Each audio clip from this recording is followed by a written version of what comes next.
Question number 20. Two waves pass through a point P. The graph shows a variation at time t of the displacement s of the two waves at point P. Okay. What is the phase difference between two waves at point P? So it is something like you took two snapshots and you found out what are the two waves and what is the what you call the phase difference. So now let us look at this. The first wave has a time period. Time period, what is it? 8 seconds. What about second wave? Second wave's peak is here.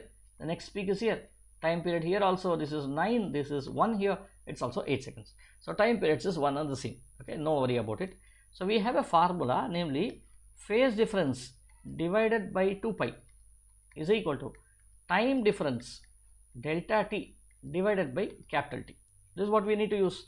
So therefore, now delta phi divided by 2 pi is equal to delta t. What is the delta t between these two? So look at the peaks over here.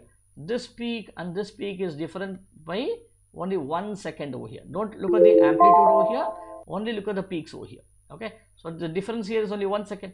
So therefore I can say 1 second divided by capital T. What is capital T? 8 seconds. We already found out both of them is the same. So 8 seconds. So therefore delta phi is equal to